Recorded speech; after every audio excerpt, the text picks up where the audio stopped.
It's coming up to 11 o'clock here on this Tuesday morning, the 18th of August. Thanks for joining me here with Kath in the studio.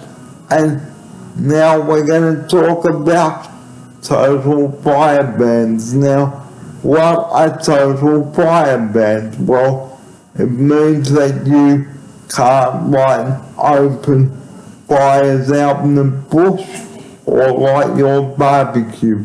Here's my offsider. That's right, Barry. It's really important to make sure we stay up to date, especially during the upcoming warmer months. And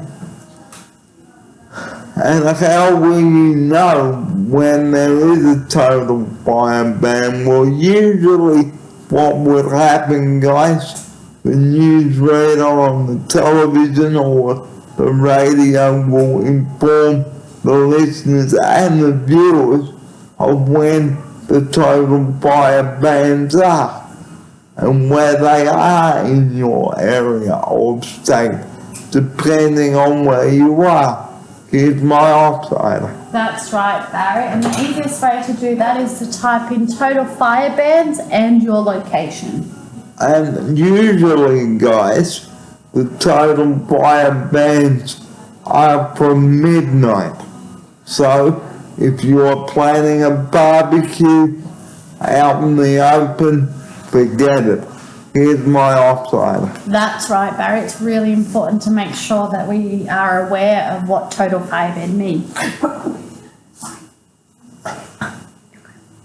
And which leads us to the national park subject. Now, if you know that there is a fire in the national park, please do not enter the park. And why? Because the park may be closed, because some people may have deliberately lit the bushfire there. Here's my offsider. That's right, Barry. Do not go bushwalking in a national park if there's a fire in that national park or close by. Or don't go camping in the national park either.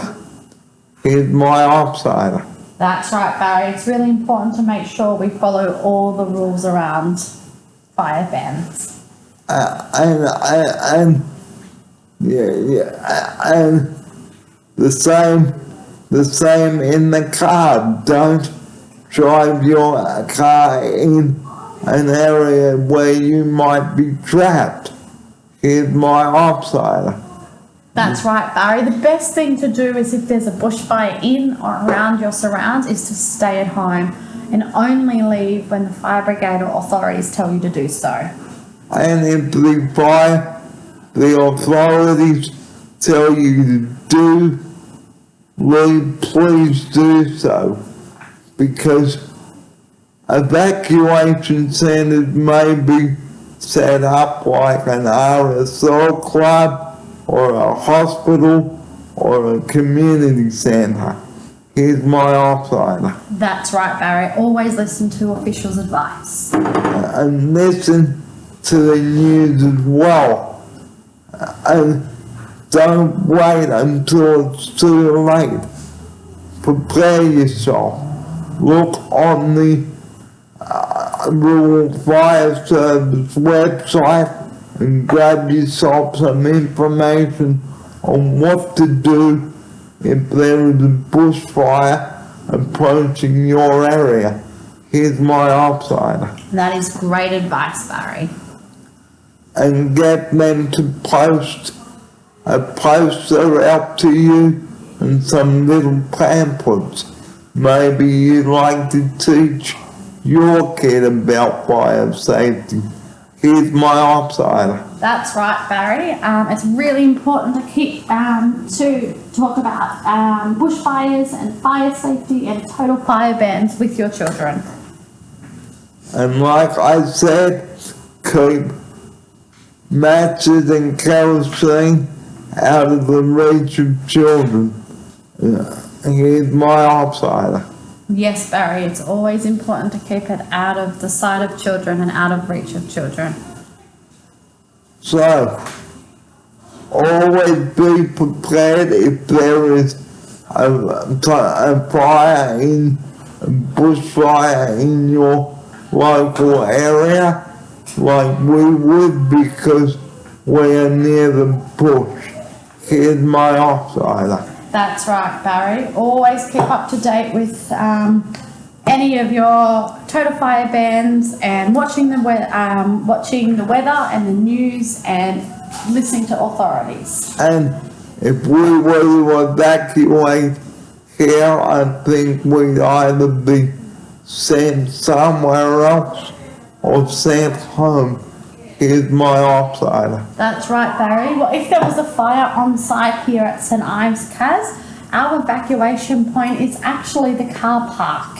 So we get everybody out into the car park and we do a roll call to make sure all staff and clients are safe, and then we will wait for the authorities to come. And always have someone ring 000 for the fire brigade. And remember, do not yell out fire. Here's my offsider. That's right, Barry. We need to make sure that we remain calm at all times. And rescue any persons from danger. And do not, we repeat, do not go into any door, or do not go back, I should say, into the building unless it is safe to do so. Here's my offsider. That is very good, Barry. Very good advice.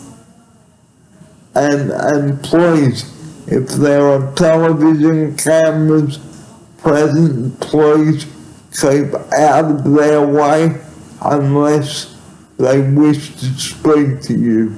Here's my offsider. That's right, Barry. It's best to not get up in everybody else's business or the televisions or the news crew. Just stay out of the way and keep yourself safe and let the officials do what they need to do. And if you do need to speak to them, you can speak to them later, because the news crews have to get the story back to the station and prepare for the news. And here's my offsider. That is right, Barry. Very good advice. Stay away from the news crews. Unless you have something to say to them. That's right, Barry.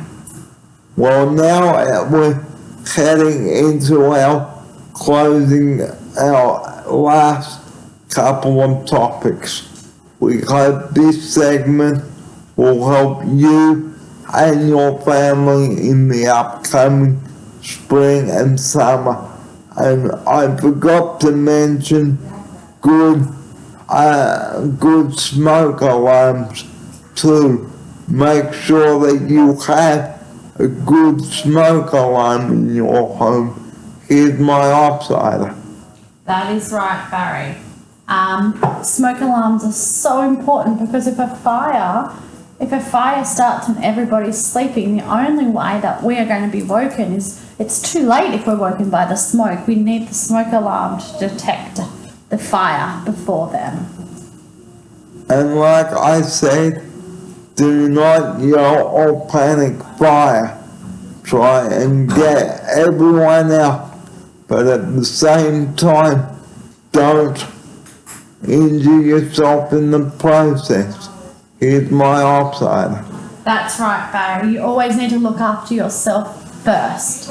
And know your nearest fire exits as well. Here's my offsider. That is right, Barry. We need to make sure that we stay safe and keep our family safe at all times. Well, that's the end of the fire ban segment here on the show.